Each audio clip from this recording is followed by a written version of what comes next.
Hello, my name is John Rose, and in this video I'd like to tell you a little bit more about my first step and how it relates to an essay written by Tolstoy called The First Step.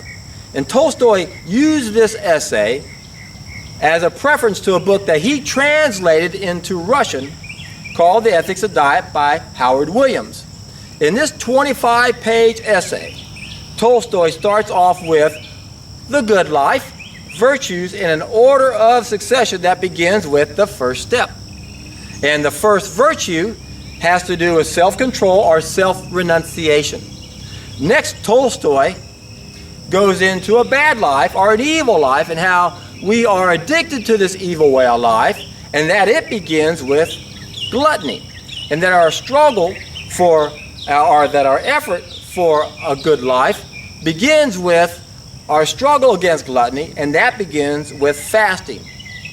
So, the first condition of a good life is self-control, and the first condition for a life of self-control has to do with fasting. And the very first step of my three-step process has to do with modifying what Tolstoy is talking about. Unfortunately, what Tolstoy is talking about is no longer safe to do because of the fifth thing we mastered, chemicals. Right now, the environment has too many chemicals in it, and there's too many chemicals inside of us. And in order to neutralize and eliminate these toxins, we need certain nutrients, like glutathione, for example. And when we do a water fast, we no longer have those nutrients to deal with these environmental toxins. So fasting used to be considered the best preparation for a better way of life, but now we have to prepare ourselves for fasting. And that's where the first of my three-step process comes into play. And you can click right here and go to a seminar that I uploaded that talks all about doing the first of my three-step process. Now, what I find really fascinating about this essay is I didn't find this essay until October of 2015. And here we are in April of 2016 right now. Now, I knew about the Ethics of Diet. I had that book for a long time, but I didn't have Tolstoy's essay in it. And I found that essay recently when I was helping this young man, an ex-Marine, a bodybuilder, and I wanted to help him understand why he shouldn't eat meat. So I understand what Nietzsche said, with a strong enough why we can bear any how. So I always like to find as many reasons as I can to help people be motivated to make changes. And I was reminded of a story I read in Plato's Republic that was repeated in the China study about a conversation between Socrates and Plato's brother, Glucagon, or however you pronounce that name, who was a doctor. And Socrates says, well, what happens if we eat more meat? Isn't that going to make everybody sicker? And the doctor goes, yep, I guess it will. And then what about if we all eat meat, and aren't we going to need more resources? He goes, yeah, that's true. Yeah, we'll need more resources. But what about our neighbors? What if they decide they want to eat meat too? Won't they need more resources? Yep, that's right. Well, doesn't that mean we're going to go to war? Yep, that's right. So I wanted to convey this story to this young man, and I had not typed all that information out. So I decided, instead of typing everything out, and I'm not a very fast typist, I thought I'd go looking on the internet to see if I could find the Ethics of Diet or the China study where they explained that in more detail, so I could just copy and paste it. And in the process, I found Tolstoy's The First Step. Now, why I'm so excited about this essay is that Tolstoy and I are on the exact same page. He knew that the first thing we had to do is to deal with self-control. Now, there's a reason why the Bible mentions fasting 74 times. It allows us to control those things that are controlling us. So, I've mentioned this before in my other videos. There's only one thing we have to do to solve every problem that's 100% within our control, and that is to satisfy two groups of needs. Unfortunately, most of us are not willing and able to do that, which is why I perfected a three-step process. The first step addresses the willingness issue, and that has to do with my first step. I've also pointed out that there are 3 ways to correct 5 main mistakes that are causing most of our problems, and that most of us are not willing to do 2 of those 3 ways to get enough people's attention so we can reach the tipping point. And things will never change unless we reach the tipping point, so we got to do something to get everyone's attention. And that's where the first of my 3-step process comes into play. Now, at this time, what I'd like to do is pack everything up and just put on my tape recorder. Before I came out here this morning, I read my synopsis of Tolstoy's 25-page essay. I condensed 14,000 words down to less than 600. So what I'm going to do is I'm going to go ahead and try to pack everything up right now, and and try not to interrupt any of this. I don't like to do any editing, not because I'm lazy, but I feel like that would take away from my credibility. I'm not acting or staging anything. This is as legit as can be, so I'm going to try to load up my tripod. I'm going to try to disconnect all of this. I'm going to try to grab my puppy dog, and what I'm going to do is, as I'm walking, I'm going to play back this tape that I made this morning, and instead of doing this at home and letting y'all not have anything to look at, I'm going to go ahead and finish my walk with my dog, and I'm just going to, should I even try to do this? Yeah, I'm going to go ahead and try to condense this thing down so I can pack it up a little bit better. And please bear with me. And again, what I'm going to do is just play a tape that I made this morning that has to do with Tolstoy's first step. And in the meantime, what you guys can do, or after the fact rather, is y'all can go ahead and do a search on the internet for The Ethics of Diet. I highly recommend this book. And the reason this guy wrote the book, The Ethics of Diet, is because he got tired of people telling him that vegetarianism is a fad. So what he did is he went and did some research, and he put together this great book with 85 chapters, and every chapter is some brilliant person in the past that explains the diet and behavior connection. That we are what we eat, and when we eat bad things, we are bad. And I know this is not a popular message for so many of us because we're addicted to what we eat. And but we got to overcome that. We got to maintain some sort of control over our lives, and that begins with fasting. So I'm trying my hardest to do all of this without knocking anything over, and I'm gonna have to walk through some mud in just a little bit. So what I'm gonna do is I'm just gonna try to camp this camera somewhere like right here. I have no idea what you're going to be looking at. I guess I can turn this around like this, and I'll just play my recording, sing it, and let y'all hear my notes from Tolstoy's book, or essay. Part 1. There must be an order of succession for the attainment of virtues that are needed for a good life. Part 2. Pagan and Christian virtues begin with self-control and self-renunciation respectively, where pagan virtues are actually better than Christian virtues because Christian salvation negates the first virtue. Part 3. Ironically, Christians preach the higher virtues while omitting the lower ones, and yet self-renunciation is the first condition of Christian perfection. Part 4. The first virtue of life is self-control, and every virtue must begin with and pass through this one, and when we don't begin with this first virtue, we have a bad life. Part 5.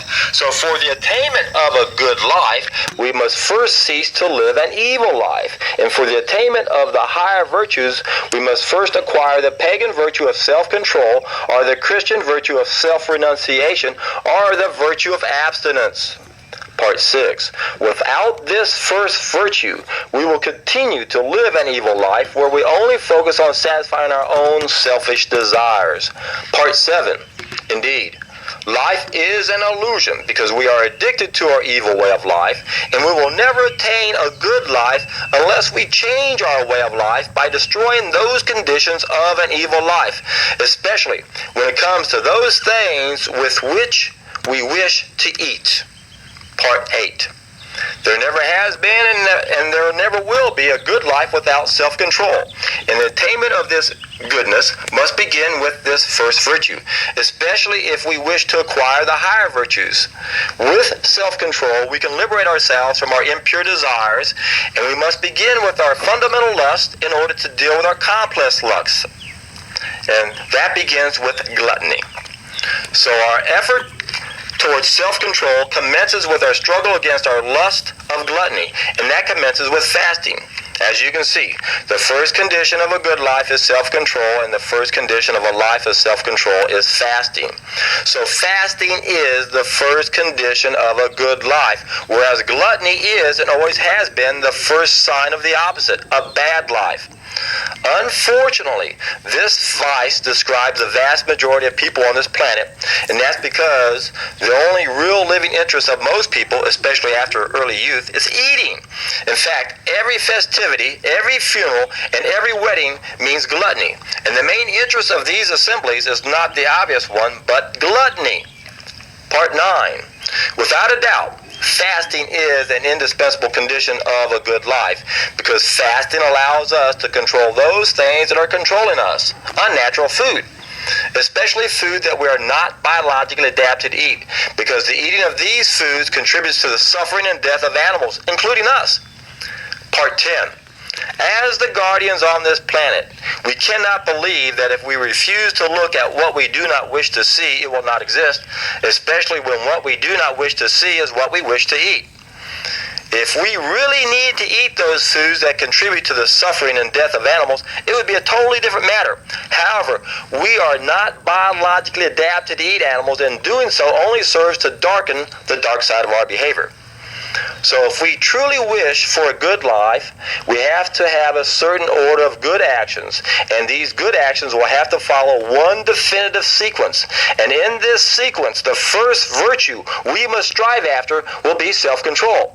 And in seeking for self-control, once again, we have to follow one definitive sequence. And in this sequence, the first thing will be self-control in food, fasting. And in fasting, the first thing from which we have to abstain has to be the use of animal food, because eating animals excites our passions to a point where we are obsessed with sex, and blunts our human feelings to a point where we have warlike tendencies, and involves pain and death for the animals. And then all of this is called forth only by greediness and the desire for tasty food, while most of us are oblivious to the fact that this hideous act involves the performance of an act which is contrary to our moral feelings, killing.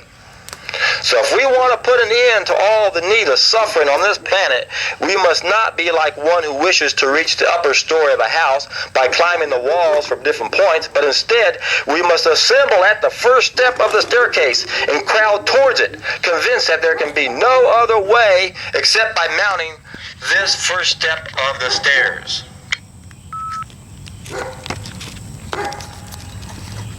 Good stuff, hey? Well, one thing I would like to mention about Tolstoy is part of what motivated him is that he visited some slaughterhouses. So he saw firsthand the type of suffering that we put our animals through. And of course, one of my favorite quotes of all time is by Tolstoy, and that's where he said that vegetarianism serves as a criterion by which we know that the pursuit of moral perfection on the part of humanity is genuine and sincere. I think that's really very profound.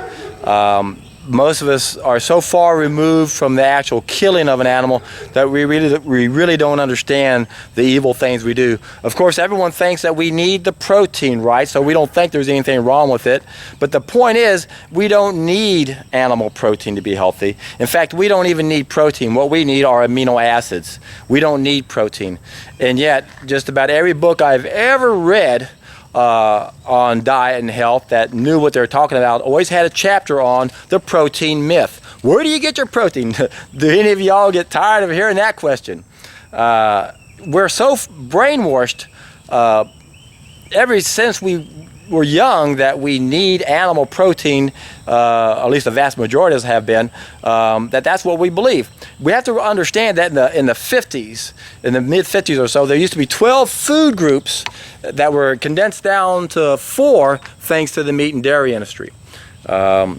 what I also find very interesting, I'm all tangled up here now, is that some people say that that this world has been taken over by Satanists, and one of the ways they do that is to convince us that we got to eat meat.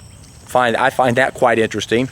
There's an interesting article written by an esteemed minister called, what's that called again? Pollyanity versus Essene Christianity, where that's where he points out is that there are these fallen angels that have got us to eat meat because they want us to suffer. They want suffering to happen on this planet. An interesting thought to consider. Whether or not that's true, I don't think it really matters. The only thing that matters has to do with the amount of suffering that this planet is experiencing. Some people even think, well, that's part of our journey. We're supposed to come here and suffer. That's supposed to help us grow as a soul. I don't buy into that crap. I think that's a bunch of crap. I don't think life is all about suffering, and that's what we're supposed to do, is learn how to overcome it. I think suffering is simply part of our feedback system. I don't believe we're being tortured. I think we're being warned. It's part of our feedback system. It's a warning light on the dashboard of our body telling us that something is wrong. So I want to thank y'all once again for taking the time to watch my videos. And remember, there's only one thing we can do to challenge the amount of references we have, and that's to have a brand new reference. And that's why you can click right here and do the first of my 3-step process. Take the first step. Remember, we're trying to get to the second level of a house. We can't skip the steps. We got to start with the first step. We got to start with the first virtue of self-control, self-renunciation. And the only way to control things that are controlling us is to unwind the cable. You see, a habit is not something that's mental, it's physical. Every time we do something, we create a neural strand that allows us to re-access that behavior without having to think about it. So how do we break this cable of habits? Well, we unwind the cable. How do we unwind the cable? We stop doing the habit. That's why fasting allows us to control things that are controlling us. So do the first of my 3-step process if you haven't done so yet.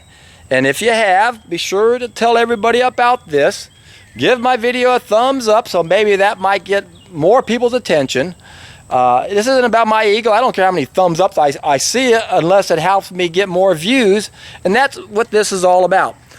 I'm trying my hardest to try to get some video to go viral that will tie into all my other videos so that we can put an end to the needless suffering on this planet.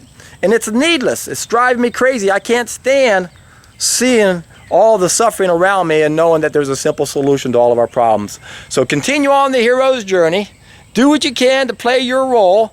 And if nothing else, just be the best that you can be. That's all anyone needs to do. If you're not destined to do anything else beyond being the best that you can be, then so be it. Do it. Be the best that you can be. And remember, when you do this, you're in for a treat.